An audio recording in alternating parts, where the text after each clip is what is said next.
Everyone, happy Monday. Happy Monday. Now let's discuss something that's not remotely happy on Monday. So Labour are announcing today. I've got a few things here that were posted up in advance. Labour are announcing their new asylum plans. Now, I want to focus here. Someone saying that I feel Phil ain't going to be on side with this turn of events. Well, here's the thing, right? So you're looking at Labour's new asylum rules, right?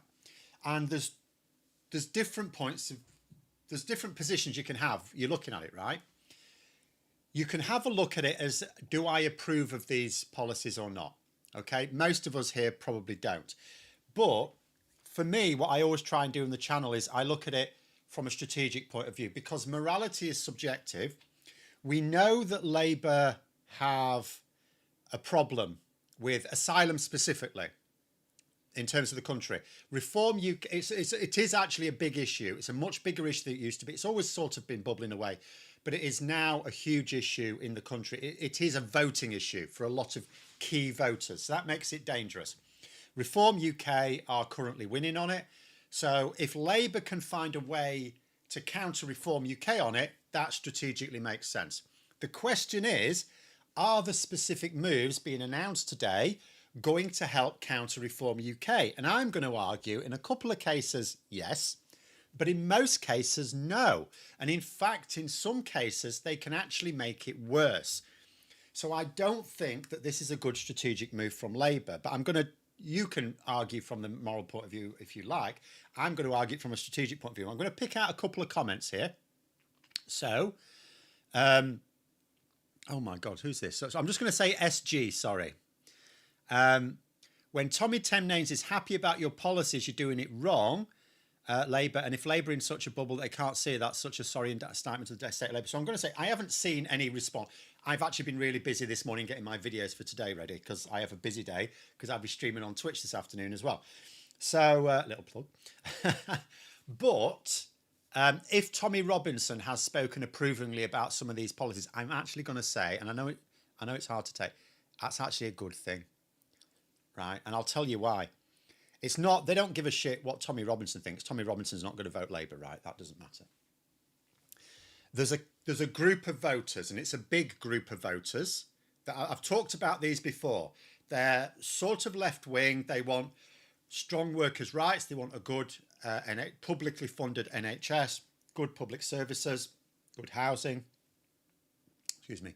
But they also want tough immigration measures. And they're really solid about that now. It used to be the case that this group wanted strong law and order. So you used to lean into, like, you know, tough justice, stuff like that. Now it's immigration, particularly asylum, right? And Labour can't ignore those voters, because those are the voters. There's a couple of other groups as voters as well, but that's the big block of voters that's going to make the difference between Labour and Reform UK in a lot of key constituencies. And in actual fact, if Tommy Robinson sends something approving about it, then that's actually a good thing for Labour, because again, that message goes out to other people who start to think, oh, well, maybe Labour are on the right lines. All you need is for those voters to think maybe Labour are on the right lines. And then you mix in the workers' rights and stuff like that they're doing. You can actually win those voters. But I just think there are lots of strategic errors. Let's go through before I go through the individual bits of what's been announced, I am actually going to point out another thing, because again, I'm coming this from a strategic point of view. Because the reality of the situation is, let us just imagine that by Labour getting a bit tougher on asylum, they could guarantee winning the next election. I mean, whatever they do, whatever they're announcing today is not worse or even as bad as what Reform UK will actually do, right? The question is it going to do that? And I don't think it will, right? And I'm going to say another thing as well. Forget about what they're talking about today just for one moment. Forget about asylum, forget about anything. What Keir Starmer is doing, or what Shabana Mahmood, but Keir Starmer's obviously behind it. What they're doing today, they're announcing something that is very unpopular with Labour MPs, right? Like the disability attempt, you know, the PIP cuts, right? It's very unpopular with Labour MPs. So it's going to require a battle. Now, I'm just going to say that regardless of anything else, if you're going to try and push through a controversial set of policies that your MPs aren't on board with, you can only do that from a position of strength. Keir Starmer is in his weakest position ever, right? And I know they'd planned to go through this before last week's shenanigans, but they're in their weakest position ever. And I'm just going to say, whenever any leader does something like this, they lose political capital. Because sometimes you have to. Sometimes you have to ram through something that doesn't sit right for strategic reasons. The problem here is it's not even strategic. It's poor strategy, which has been a hallmark of, unfortunately, Starmer's time in power. It's poor strategically. So the best case scenario for Starmer here is that he gets this through, that his MPs begrudgingly vote in favour of it. Because I tell you the worst thing that can happen, and that is because the Tories are already starting to say they may support it, right? And they'd love to support it.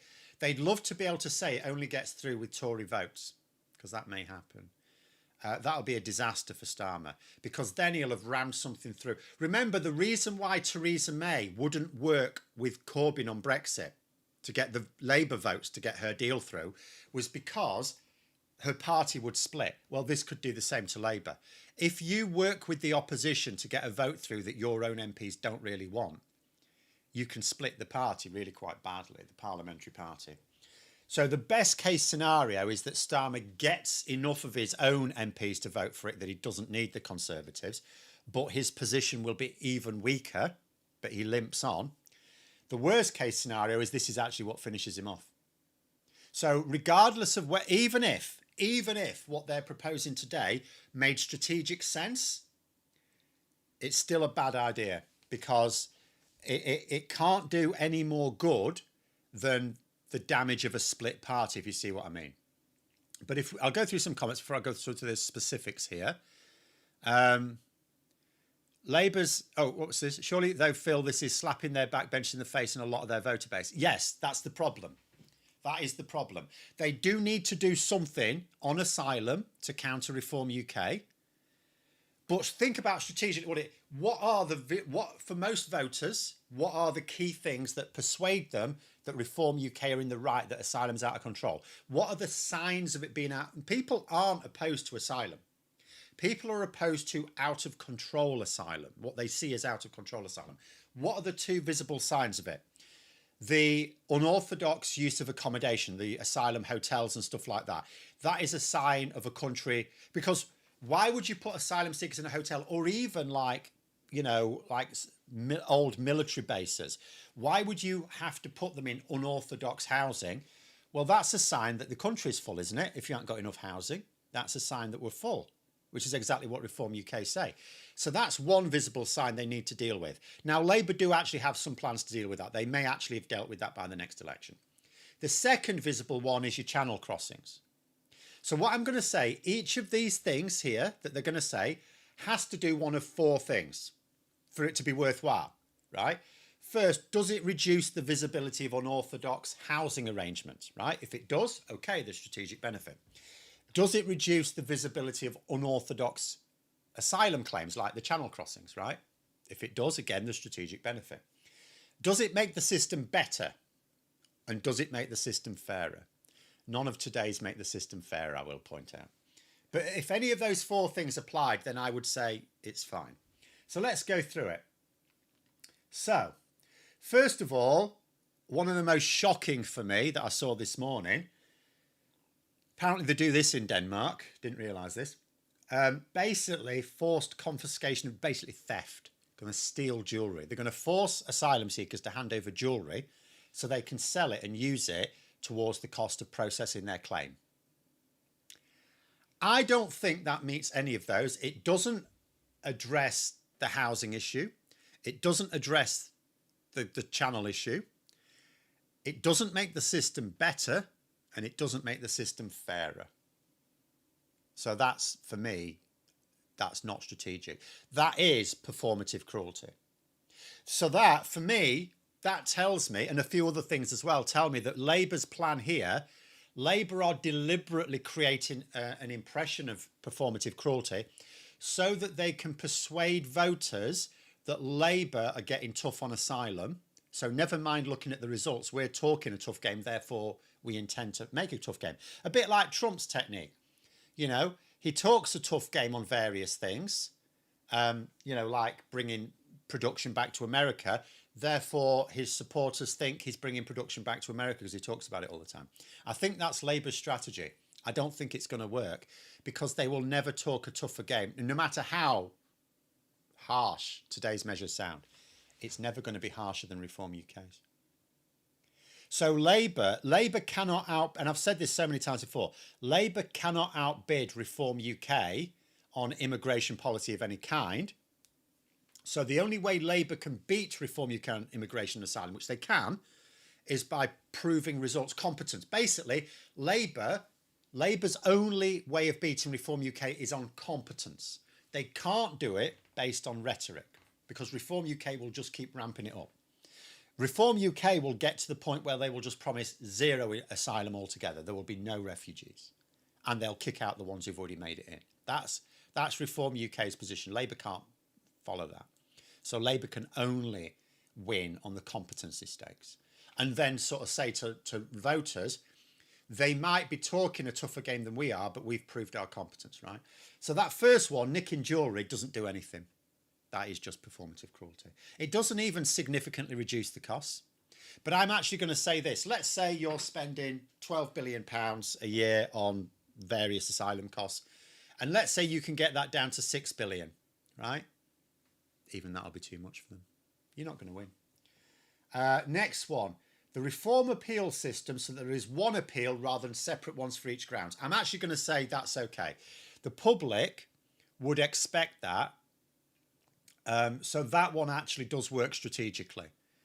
You know, again, on a fairness ground, are you making sure that people can have a fair hearing at the appeals process? As long as it is, then yeah, people would actually expect the government not to allow people to have appeal after appeal after appeal. So that one you just have to, you know, you have to accept that any government serious about this is going to have to say, we need to stop appeals dragging on too long. They're still allowing the appeals, but just like one appeal, can you present all of your arguments for your appeal, not just one at a time? The next one, fast track cases for dangerous criminals. Again, anything Labour do that removes violent criminals from the country, you can't argue with, because the public, again, will expect the government to do that. So that one is also strategically sound. That one, that is strategically sound. If you can actually work it so that someone like a rapist or a murderer or even just someone who like batters the shit out of someone, if someone like that, who's not a British citizen, just to be clear, someone like that is removed from the country, that's what the public would expect. There's absolutely no reason to argue against that. So on the confiscations, Dave just said, shame they don't confiscate yachts as well. We sort of have a few. But yeah, we should confiscate more of those, yes. This one I don't like. Restricts last-minute modern slavery claims. Frankly, we're not doing enough to tackle the issue of modern slavery. And again, I don't see any strategic benefit. First of all, we should be doing more to counter the issues of modern slavery, and we're not. The Tories actually went backwards on it, and Labour have not reversed that. And in fact, this sounds like it's making it worse. I know there can be an argument, oh, what if someone then throws this into the mix to try and stay? But think about it this way. Most of the, you imagine the people who have this issue with asylum, right? I think it's out of control. When they picture this issue of this undesirable asylum seeker, it's a bloke, isn't it? It's a bloke with dark skin. Not many, most modern slavery, obviously anyone can become a victim of slavery, right? But mostly when you're talking about like asylum seekers being forced into slavery, it tends to be, it's not always, but it does tend to be women. So, and you're talking about sex trafficking mostly, that's like really common cause of it. So I don't see how Labour get any strategic benefit from that? That just sounds to me like shitting on vulnerable people. And again, the thing that gets me here is the greater good argument doesn't work because that is not strategic. Next one, where is it?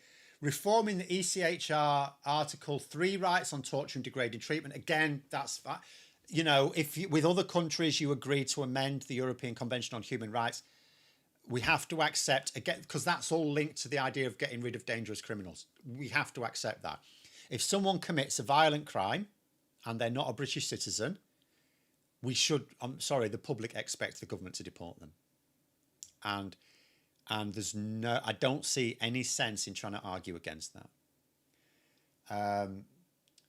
So that's fine. That makes strategic sense. Again, if there's other countries want to do it as well, which there are, that makes sense. Make the duty to accommodate a discretionary power. This is a really bad move strategically, because this isn't just that it doesn't serve any strategic point. It actually makes it worse. Remember the issue over the hotel, like the Epping Hotel and stuff? Ultimately, those cases failed on appeal. Why?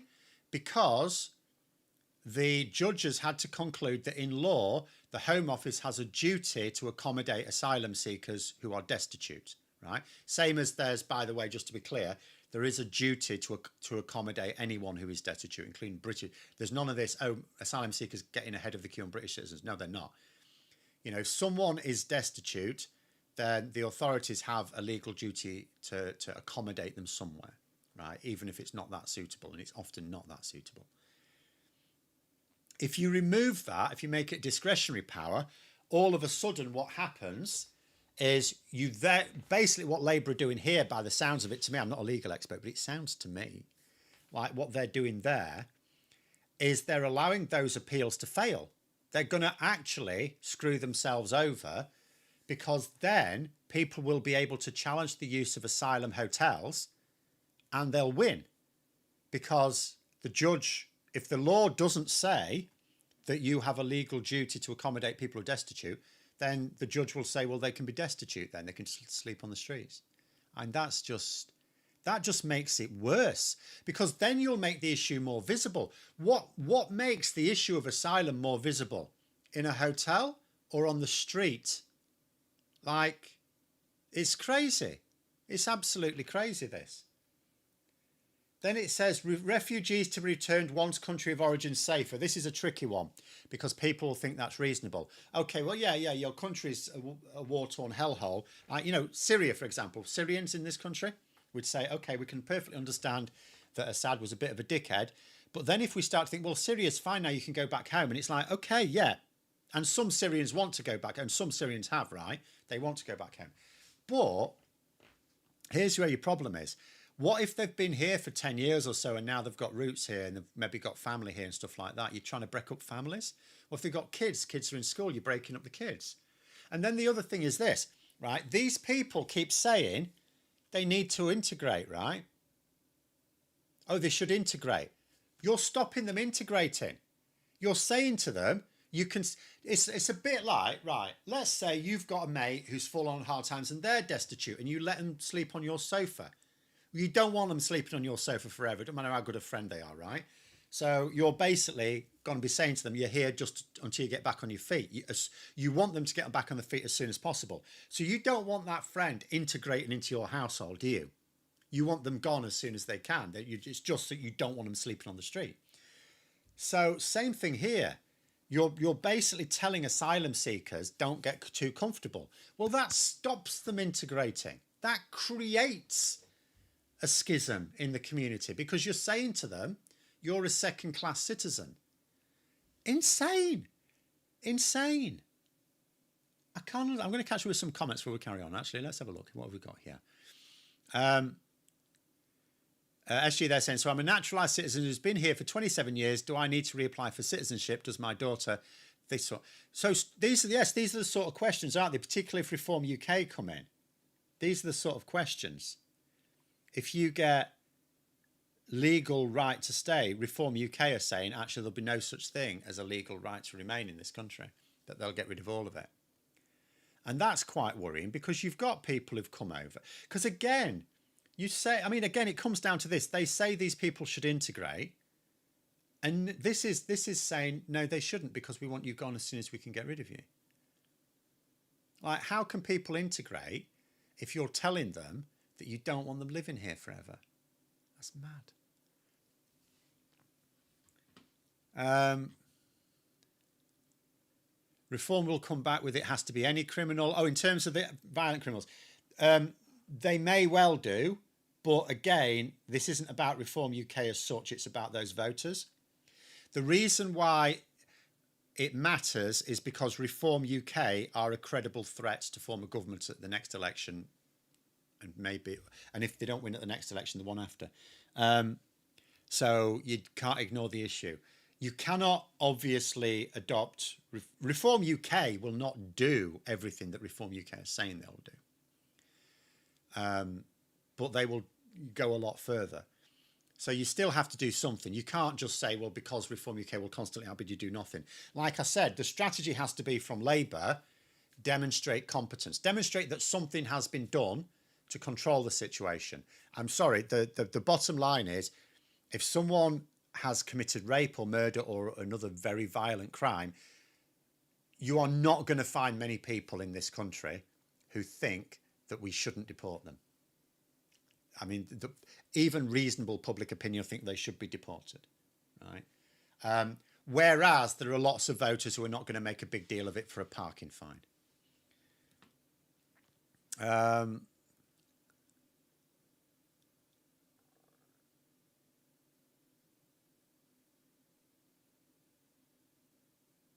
Asylum is not indefinite leave to remain. No, it's not, but asylum is the key issue at the moment. That's what's being discussed. There's two reasons for that. First of all, the small boats issue amplified the issue of asylum in a lot of people's minds.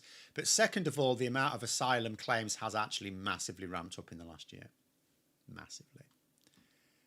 So it is, yeah. Don't Reform UK want to deport people who do have ILR? Yes, they want to cancel it. They want to say there's no such thing as indefinite leave to remain. That's Reform UK's policy. They will abolish the whole concept of it. There's no such thing. How many months before that's Labour policy too? That won't be. Because that, and this is where some of these fall foul, that doesn't make economic sense. Because Labour also need to grow the economy. Now we know that the Bank of England have been clear, the only source of economic growth we've had for years now has been from immigration. If it weren't for immigration, our economy would have been shrinking even faster than it is. So it is one of these things, and Labour understand. That's why I think they're targeting asylum. First of all, asylum is an outsized issue for a lot of voters. Secondly, in economic terms, asylum is not a big driver of our economic growth.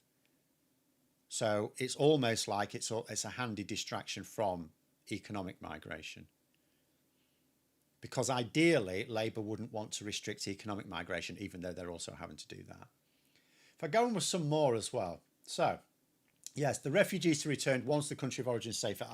I get that you might want to encourage it. But if you have that as a thing, then what if people settle down, you're breaking up families? Or what if they think they can't settle down, so you're preventing them integrating? You're going to create mixed communities. You're actually going to create the bloody island of strangers this way. It's just mad. Then it says, cannot get permanent right to remain if arrival on a small boat. I don't know whether this is one they've announced today, but they've announced this in the past. So the idea is, if you claim asylum... So Shabana Mahmood is saying, look, we're opening up some more safe routes as well today, but they're very specific. But what Labour are basically saying is, if you claim asylum in the country via an unorthodox route, in other words, not the methods they put out for you, then they still have to accept the claim, because the refugee convention, the UN Refugee Convention is law, right? And Labour are not talking about abandoning international law. So they are committed to international law. But they are going to say, and it's again just mean-spirited, isn't it? They are going to say, but if this is the way you claim asylum, you will never qualify for indefinite leave to remain. I would say to that, you might get some appeal from voters on that. You might consider that strategic.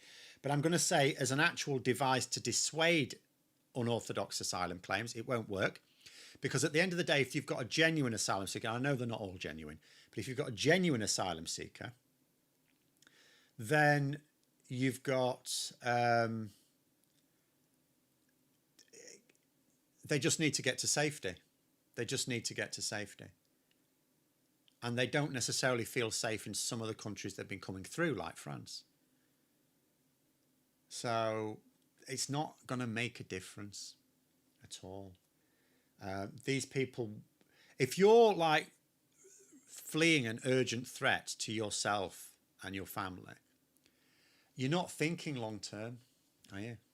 You're just thinking about short term survival. And then, just to be clear here, they have said that the new rules will not protect children in school, even if they're in crucial years like GCSEs. So you could have someone, right, who you got some kids in school. They're a few months away from doing their GCSEs. They've been in the country for a few years. They're doing well in school. They're about to do the GCSEs. And if the government deem that their country of origin is now safe, they will literally, they won't just go, well, okay, we'll finish your GCSEs. But no, they'll rip them out their beds and deport them. That's what, and they're clear about that. That is what they intend. That is what they intend. That's mad. That's insane. And again, that doesn't serve any strategic purpose, because a lot of what they're announcing today some of it does address the housing issue. Some of it does address the channel crossings issue. Most of it doesn't. And if it doesn't address either of those, if they've still got those issues at the next election, Reform UK win on asylum. It's that simple. So I think, and I've said this before, I think Labour would be better served with those voters focusing. What gets me is they're making a big song and dance about their asylum schemes, and yet those very same voters approve of their workers' rights things, but Labour are not making a song and dance about that. I don't understand why Labour... I've just done a video today, right, where I'm talking about Trump attacking Marjorie Taylor Greene as being a strategic error, because political strategy says you make a big song and dance about the things that unite your key stakeholders, your main voters, and where you've got things that divide them, you always have things that divide them, you try and dial that down. And Trump's doing the opposite. I'm going to say Starmer's also doing the opposite, right? The workers' rights that they've done, that unites the more traditional Labour support, the Liberal Labour support, and the socially conservative Labour support. It unites both because it's pure economic policy that appeals to everyone, or both or all of those groups anyway. And yet they're not making a song and dance about it. They're not really talking about it. Asylum is something that divides it. There are lots of us traditional Labour supporters who are liberal who don't like this. And in my case, I appreciate strategy. I do. I understand. Okay, greater good arguments, sure. They're not convincing me it does that. They're not convincing me it counters Reform UK. In some cases, yes. In most cases, no. Right? So it divides us, and it divides us like the liberal and the socially conservative left-wing voters. And this is what they're choosing to make a big song and dance about. I don't get it. I really don't get it. Because usually, if you've got something that divides your support, what you try and do is you try and just target that key support that it'll appeal to, and not make a big... But this is making a big universal effort because it's all in the headlines. Anyway, I'll catch up with some more comments here. Amazing how many free market capitalists vocally oppose economic migration, even though they directly encourage stroke one. Yeah, I mean, I've said this for years. This is the madness of the immigration debate in several countries. You can understand people on the left being anti-immigration because, you know, immigration, particularly specifically economic migration. Economic migration makes it easier for employers to find workers, and therefore they don't have to offer such competitive pay and conditions, right? So you can understand how some people on the left can be anti-immigration. And you can understand how people on the right would be very pro-immigration, because it gives employers an easier time finding staff, which means better for their business, but also they don't have to offer as many incentives beyond the legal requirements for their employees. And yet we have this mad situation where, yes, there are people on the left who are anti-immigration, but by and large we associate people on the left as speaking up in favour of immigration and people on the right speaking against it. It's mad. Absolutely mad. In here, in America, in other countries. I mean, you know, look at it this way. We're taking, Shabana Mahmood has taken her inspiration from Denmark. Is Denmark a conservative country? No, it's left-wing. Socially conservative, but it's left-wing. And it's consistently a left-wing government. Denmark, you know, the reason why Denmark has very strong public services, relatively high taxation, because it pays for a lot of public services. You know, everyone there gets not just free university education, they're basically paid to go to university. You're given a proper living income to go to university. Good public services, good standard of living. You know, it's basically what you'd call a social democracy. And not just, it has a social democratic government right now. It consistently, a lot of the time it is. So, you know, you do have people on the left who can be anti-immigration. It's just all gone backwards in the UK, really, in America and places like that. Esfat's there saying, also imagine deporting tens or hundreds of thousands or millions of people to war-torn unstable country. It would definitely help to stabilise it in it. Well, that's the other thing as well. So when we're talking about, you know, you've got to go back to your country when it's safe. Well, here's your problem with that as well. Another problem that you just touched on. Who says it's safe? Who's going to say it's safe? We know that the Conservatives tried to legislate to declare Rwanda safe. It clearly isn't. It's at war, for Christ's sake. So who's going to decide? It's not going to be an independent panel of judges, is it? It's going to be the government. That's what the legislation's about to say, when the government deems it safe. Because who deems a country safe? I just think it's... I mean, I think this is going to further put people off who Labour need to vote for them, like liberal people. And I could understand it if it really would counter Reform UK.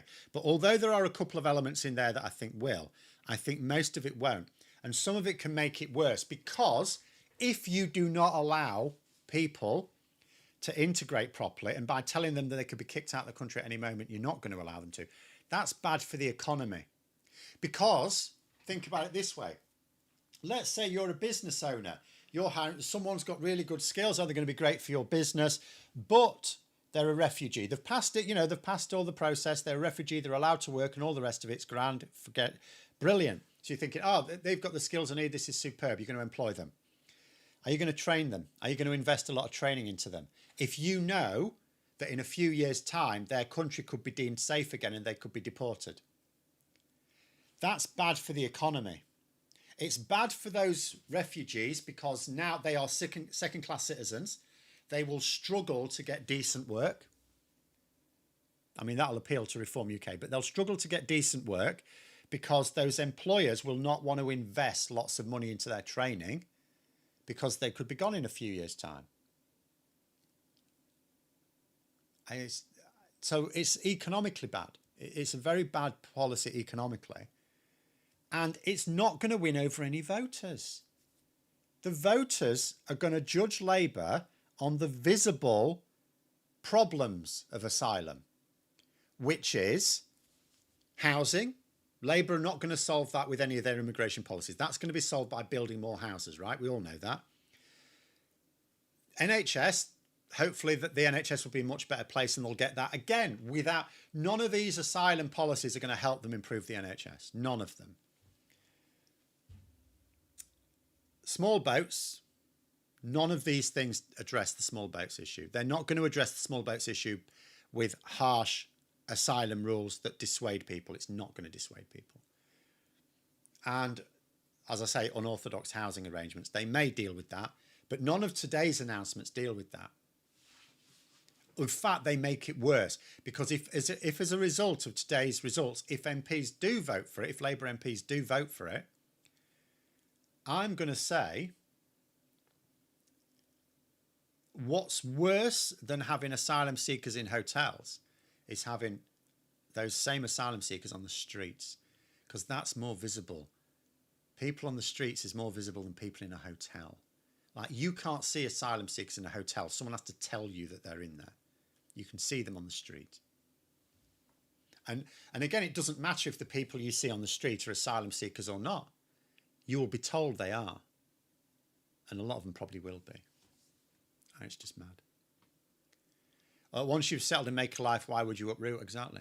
We have to accept that if we want the societal and economic benefits of immigration, you have to say that when someone is claiming asylum and you accept that they've got a right to asylum and you grant them asylum status, they're refugees, you have to accept at that point, if things improve back home, yes, absolutely. I mean, inform them, keep them on record and say to them, we'll give you an update about what's going on in your country, and we'll help you move back if that's what you want to do. Sure, encourage it if you want. Encourage people to move back. No problem.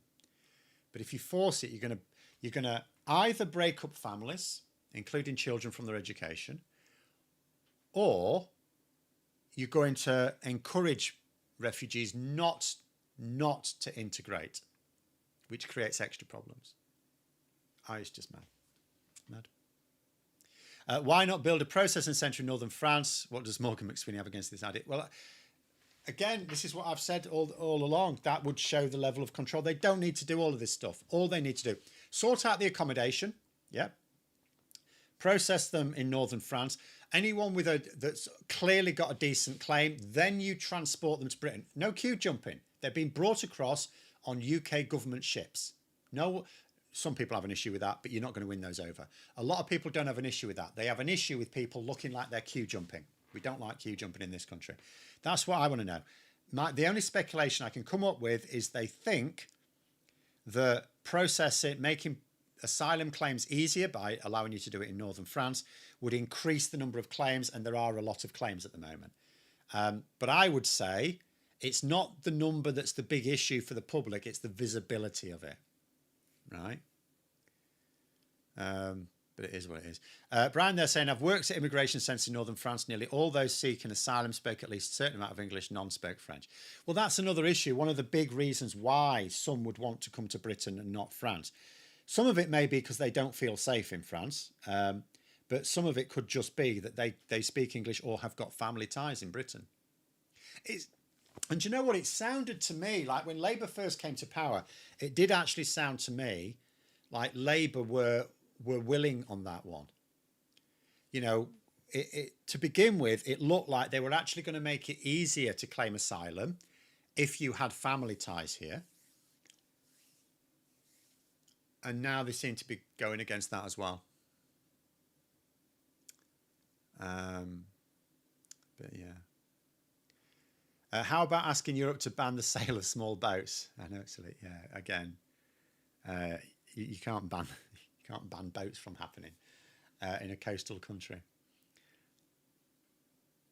Will a majority of Labour MPs vote for this? That's what we don't know. But what we do know is a lot don't want to. So Starmer, from a position of extreme weakness, right? He's in a really, it really doesn't matter how you look at it. Starmer's in an incredibly weak position. He could be gone really quite quickly. He's trying to ram something through Parliament that is unpopular with his MPs from a position of weakness. If he was in a position of strength, if Labour were dominating the polls, he'd probably get away with it. But again, it comes down to this. I'm sorry, but the people advising him in number 10 Downing Street do not understand basic politics. This is politically naive. It's absolute madness to try and ram through something that your MPs don't want to go through if you're in a weak position. Because sometimes, as I say, my last point will be, sometimes the Prime Minister has to ram something through that is unpopular but strategically necessary, or they believe it's strategically necessary. Now, I accept Starmer believes this is strategically necessary. I think he's wrong on that, but that doesn't matter. He thinks it is. But politically, you cannot do it when you're in a weak position. Right now, Labour MPs are deciding if he should even be their leader. That is not the time to go to war with your own MPs. Not going to work. Big Marvinsky saying, oh, it's going to go to a vote. Yeah, he's cooked. Yeah, it has to be voted on. We're talking about legislation here. Labour cannot just unilaterally announce these new rules. It would require legislation, right? So MPs are going to have to vote on it. I don't see how this... It doesn't make him stronger. There's no way this process makes him stronger. It doesn't make Labour stronger. It will make it weaker. It's mad. It's politically madness on so many levels. But anyway, we'll leave it there. I shall be hopping over to Twitch in 20 minutes. Thanks for coming, everyone. Try and have a good rest of Happy Monday. And until next time, I'll see you later.